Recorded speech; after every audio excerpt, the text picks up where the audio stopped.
The best beginner's bread the old Amish way, baked in a Dutch oven in 5 minutes. Now before you dismiss this as just another quick bread tutorial, I need to tell you something they don't cover in the other videos. The real secret isn't about shaving time off your baking schedule. It's about understanding why your cast iron Dutch oven is the only vessel in your kitchen that can actually compete with a commercial brick oven at temperatures that would destroy ceramic or glass. Stay with me to the end, and I'll show you the one adjustment to your Dutch oven that separates bread that looks bakery quality from bread that tastes like it was baked in a modern kitchen. If you've got cast iron sitting in your cabinet, or if you've inherited a Dutch oven from your grandmother's kitchen, I want to hear from you in the comments. Tell me what you've got and whether you've actually used it for bread yet. And while you're at it, subscribe to this channel so you don't miss the videos we're releasing about restoring cast iron and forgotten cooking methods that your family probably used 100 years ago. Here's where most home cooks get this wrong from the very beginning. Wait, this part is critical, so I'm going to slow down for a moment. The difference between bread that rises properly in 75 minutes and bread that collapses or stays gummy in the center has almost nothing to do with the recipe itself. It has everything to do with the thermal environment your Dutch oven creates. That's a statement I need to back up carefully, because it challenges what you've read online about bread fermentation timing. A standard ceramic Dutch oven, even a heavy, expensive one, conducts heat unevenly. The ceramic absorbs moisture from the dough's surface and releases it into the oven chamber inconsistently. You get crust formation that's unpredictable. Metal conducts heat. Cast iron doesn't just conduct heat, it distributes it with what your grandmother would have called evenness. The same evenness she counted on when she slid a cast iron skillet onto a wood cook stove and didn't have to worry about hot spots. Here's the practical consequence. An Amish baker in Lancaster County in 1923 didn't have temperature controls on her oven. She didn't have an instant read thermometer. She had cast iron and 200 years of family knowledge about how heat moves through metal. When Esther Yoder or any Pennsylvania Dutch baker reaches for a Dutch oven to bake bread, she's not reaching for a trendy kitchen accessory. She's reaching for a tool that behaves predictably because metal always behaves the same way. Heat moves through it at consistent rates. The moisture from the dough creates steam. That steam circulates uniformly around the loaf. The crust develops at exactly the same pace on all sides.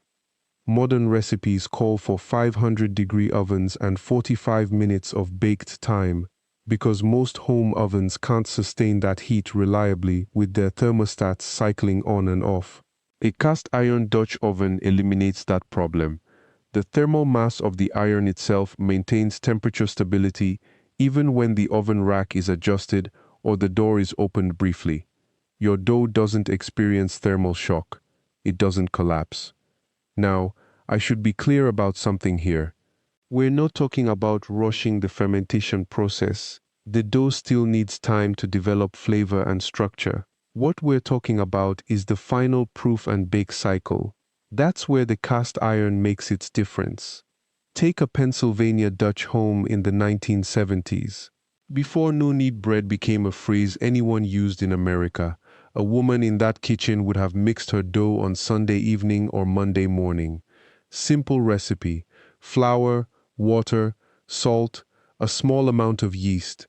She'd leave it at room temperature for 12 to 18 hours, covered with cloth so it wouldn't dry out. By Tuesday or Wednesday, when her family needed fresh bread, she'd shape a portion of that dough, let it rest for 30 to 45 minutes, then bake it. This wasn't efficiency, it was survival. A woman managing 9 children, a garden, chickens, and a household couldn't afford to spend 3 hours on bread baking when other work was demanding her attention. So she developed a system where the dough did most of the work while she did other things. The Dutch oven was always part of that system, not for novelty, not for Instagram, for dependability. The iron oven had been in the family for 40 or 50 years. It had baked thousands of loaves. The baker knew exactly how hot that iron needed to be before the dough went in. She knew how long the dough would take to turn golden and develop that hard crust that shatters when you cut into it. Most modern bread guides tell you to preheat your Dutch oven for 45 minutes at 500 degrees. That temperature, that time, it's derived from trial and error with modern ovens and modern Dutch ovens made in factories in Europe or China. They're guessing because most home bakers don't have the kind of repeated experience that creates true knowledge. Your cast iron doesn't need that long. It doesn't need that hot. A 425-degree oven with a preheated cast iron Dutch oven for 30 minutes will give you results that match anything you've seen in a bread book. The iron's thermal mass does the rest. It holds that heat and distributes it. Your dough rises. Your crust develops. You get bread that looks and tastes like someone who knew what they were doing made it. I'm going to take you through the actual recipe now, the way it's still done in Amish kitchens across Pennsylvania. Not a complicated version with fancy terminology. Not a dumbed-down version that leaves out the steps that matter. The real method, the one that works for people who need bread to feed their families on a reliable schedule, not for people who want to impress dinner guests with artisanal credentials. Before I move forward, I should mention something about the dough preparation that the quick bread videos always skip. The dough itself is wet, wetter than you've probably worked with before if you've been making traditional sandwich loaves. High hydration dough behaves differently. It spreads instead of holding a tight ball. It sticks to your hands more. Home cooks usually panic at this point. They add flour, they knead, they fight the dough. That's when everything falls apart. The Pennsylvania Dutch approach is to surrender to the wetness. Trust it. Let the dough do what it's designed to do. Your cast iron becomes essential here too. A wet dough spread on parchment paper inside a Dutch oven is contained. The heat reflects back at it from all sides. The moisture from the dough turns to steam and recirculates. You get an oven within an oven. A commercial bread oven uses steam injectors to create that exact environment. Your Dutch oven creates it naturally. Human-sized portions, manageable timing, equipment that works the same way whether you're baking in Lancaster County or in the suburbs of Columbus. That's what we're really discussing here. The crumb tells you everything. Look at it, those irregular holes, that open structure. That's what slow fermentation does. That's what you cannot get from dough that's been mixed and kneaded hard in a standing mixer on a Tuesday afternoon. The flavors are deeper too. A dough that's been fermenting quietly in your refrigerator for 6 days develops compounds that a quick rise never produces. Acids build. Enzymes work. Gluten develops strength without any manual kneading. The yeast is patient. This matters because you're not trying to become a professional baker. You're not opening a bakery. You want your family to eat real bread, bread with actual taste and structure, and you want to do it without it becoming a second job. The Pennsylvania Dutch understood something that got lost when modern convenience culture took over. Fermentation time is free work. It costs you nothing but patience and a corner of your refrigerator. Before we continue here, I need to be clear about something that trips up a lot of people new to this method. Beginners expect perfection in the shaping step. They think they're supposed to create some beautiful, tight competition-level round. They're not. The shape matters far less than the fermentation. A rough slack ball of dough that's been fermenting for 6 days will bake better than a perfectly shaped dough that's only had 2 hours to rise. When Esther shapes a portion of dough from the crock, she's doing it in maybe 30 seconds. Shape, parchment, done. The dough is shaggy, it looks slightly chaotic, and then it rests on the counter while the Dutch oven preheats. That resting time, that's still fermentation happening. That's still work being done without you doing anything. The Dutch oven itself, this is where cast iron and ceramic cookware earn their place in this entire system. A standard oven in a standard house doesn't hold steam well. The moisture from your baking dough escapes upward and out through the vents. Without that steam, you don't get oven spring. You don't get that explosive crust expansion that happens in the first few minutes of baking. You get a flat, pale, tight crumb instead. A Dutch oven made from cast iron holds heat in a way that standard cookware simply cannot. The iron is dense. It heats slowly, yes, but once it's hot, it stays hot, with an evenness that aluminum never achieves. When you set that Dutch oven in a 550-degree oven for 30 minutes while it preheats, the entire mass, the bottom, the walls, the lid, reaches that temperature and maintains it. When you slide your dough into that environment, the heat is immediate and sustained. The moisture in the dough becomes steam. The lid traps that steam. For the first 20 minutes or so, the dough steams. It can expand. The crust stays flexible. It blisters. Then you remove the lid for the final 10 or 12 minutes. The crust sets. It browns. It develops that deep mahogany color and the crackling texture you're actually after. Your grandmother understood this. If she baked bread at all in the 1940s or 1950s, she baked it in a covered vessel, a ceramic bread cloche maybe, a cast iron Dutch oven, more likely, or even an old earthenware crock turned upside down. These weren't specialty items. These were ordinary kitchen equipment. They worked because they understood physics that modern non-stick cookware has tried to eliminate. The actual measurements for Esther's dough are simple enough that most families have been making variations of this for centuries. 3 cups of flour, 1¼ teaspoons of salt, 1/2 teaspoon of instant yeast, 1½ cups of water. That's genuinely it. You mix those 4 things together in whatever vessel you have, a big bowl, a crock, a ceramic pot with a lid. You stir it with a wooden spoon until the flour is hydrated. It'll look rough. It'll look wet. It should. Then you cover it and leave it alone. What happens over those first hours and days is the part most modern recipes skip over entirely. The flour continues absorbing water. The yeast begins eating the starches and producing gases. Those gases create structure in the dough. The gluten, which was just tangled protein strands a few hours earlier, begins to organize itself through the simple action of fermentation. No kneading required, no strength required from your hands or a machine. Time does the work. After 24 hours at room temperature, the dough develops its first rise. It gets bubbly. It smells noticeably fermented. Not bad, just alive. Then you cover it and transfer it to the refrigerator. From that point forward, fermentation slows dramatically. The cold temperature suppresses yeast activity. The dough can sit in there for 5, 6, even 7 days. It'll keep developing flavor, but slowly, safely. This is where the Pennsylvania Dutch method separates itself from everything else you'll find online.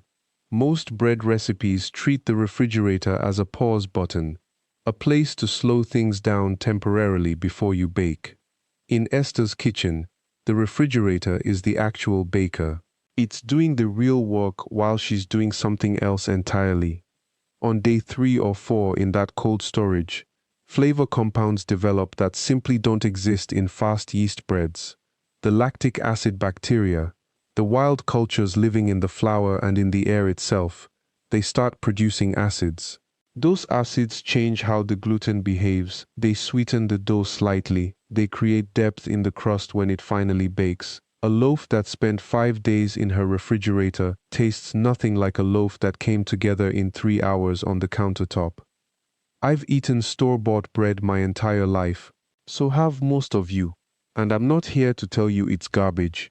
It's convenient, it's consistent, but try this method once. Actually make the dough. Actually wait those 5 days. Actually shape it cold and bake it in a Dutch oven, and you'll taste something your mouth recognizes as fundamentally different. It's not the recipe, it's the time, it's the fermentation. Before we continue, I need you to understand one detail about the Dutch oven itself. This part matters because most people rush past it. Dutch oven in your kitchen, whether you inherited it from your grandmother or you picked it up at an estate sale last month, it has a job in this recipe that goes way beyond just holding heat. When you preheat that oven with the Dutch oven inside, you're heating a sealed ceramic or enameled vessel to around 450 degrees. That's hot, hotter than most home ovens naturally cook bread. When that cold dough hits that hot surface, something happens instantly. The moisture on the outside of the dough flashes to steam. That steam fills the enclosed space. The steam is trapped inside by the lid. For the first 15 or 20 minutes of baking, that dough is cooking in a sealed environment with intense, trapped humidity. That's what creates the shatter, the crispy, breaking crust that shatters when you cut into it. Without the Dutch oven, you're just baking bread in regular kitchen humidity. The crust comes out thick and dense. It doesn't shatter, it doesn't sing when it comes out of the oven. The interior doesn't open up the way it should. The Dutch oven, any Dutch oven, doesn't have to be fancy, turns an ordinary loaf into something that sounds like what bread should sound like. Your family's Dutch oven has been heating things for 40, maybe 50 years. Some of them came here from Germany packed in steamer trunks. Some have been in the same house for 3 generations. That tool, that actual tool in your cabinet, it was made for this. It was made to bake bread in. It's better at it than anything manufactured in the last 30 years because it was designed when people still baked bread regularly at home. The thickness of the walls, the weight of the lid, the way the enamel sits on the cast iron, none of that is accidental. It's purposeful engineering designed by people who were solving a real problem. How do you bake bread at home without a professional brick oven? You get a Dutch oven. You heat it extremely hot. You trap the steam. You create the conditions of a commercial bakery inside a home kitchen. When Esther pulls her bread out after 35 minutes, the transformation is complete. That cold, shaggy dough that she shaped 15 minutes before baking, it's now a finished loaf. The outside is set and crispy. The inside is open and steaming. You can tap on the bottom and hear the hollow sound. That means the crumb structure opened correctly during those final minutes in the oven. She lets it cool on a wire rack or on an old kitchen towel if she doesn't have a rack, for at least 20 minutes before cutting. That cooling time is when the crumb actually sets. The starches firm up. If you cut it too early, you get a dense, gummy interior. Wait those 20 minutes, and the bread cuts cleanly. From her refrigerator to the table, the entire process took about 4 minutes of her time on Tuesday afternoon. The dough did the work. The fermentation did the work. The Dutch oven did the work.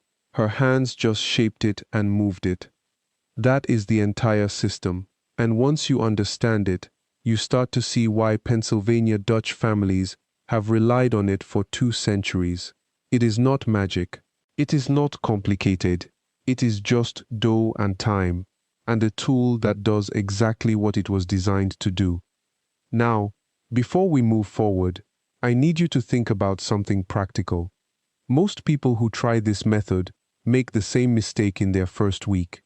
They get anxious about the dough. They think cold fermentation is somehow wrong because it does not look like the warm, puffy rise they expect from quick yeast breads. The dough sits in that refrigerator for days and stays relatively flat, and they start to wonder if something went wrong. It did not. That flat, sluggish appearance is exactly what you want. The cold slows the yeast. The bacteria continue to work. The flavor deepens. The gluten structure strengthens without any kneading from your hands. When you finally pull it out and shape it, the dough is actually stronger and more elastic than it would be if it had risen quickly at room temperature. Esther showed me her notebook once. She keeps a simple log of each batch she makes, the date she mixed it, the date she shapes it, the dates she bakes from it. Over 5 years, she has shaped and baked from the same batch of dough 19 times. 19 separate loaves from one initial mixing session. The first loaf came out perfect. The second loaf, pulled from the same crock a day later, was equally good. By the seventh or eighth loaf, the flavor had become more assertive, the crust crispier. By the 15th loaf, the dough was so active that she only needed to let it rest 5 minutes before baking instead of 15. The yeast and bacteria had colonized that crock so thoroughly that they worked faster with each passing day. This is not something you read about in modern bread books.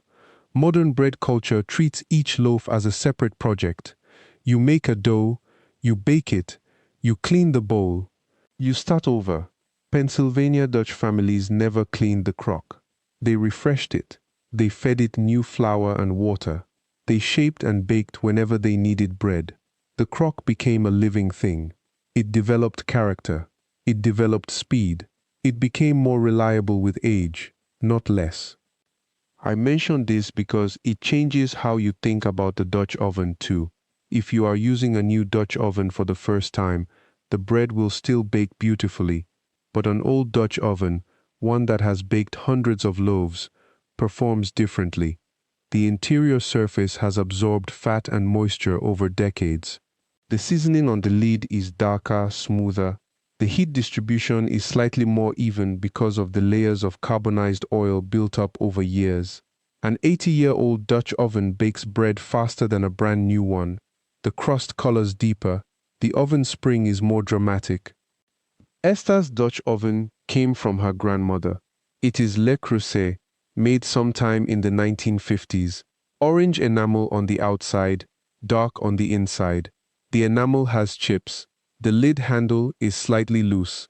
By any modern standard, it should be retired and replaced with something new. Instead, it produces the best bread in her kitchen.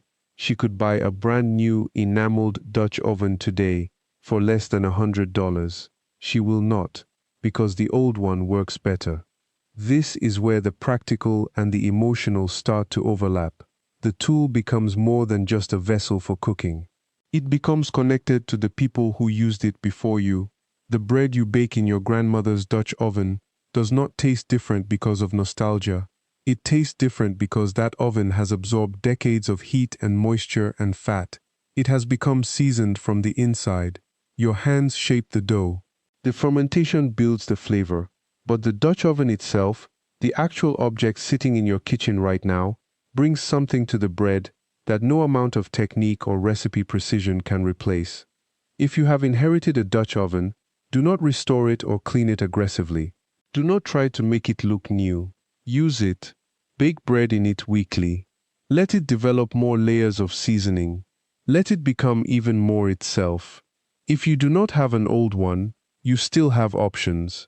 You can find them at estate sales, at antique shops, online from sellers who specialize in vintage cookware.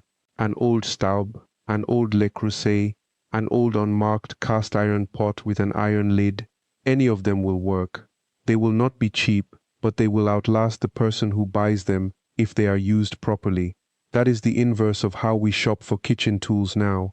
We buy cheap, disposable versions of things and replace them every few years. Real cookware works the opposite way. The better it is made, the more you use it, the better it becomes. That concept extends backward through the entire process.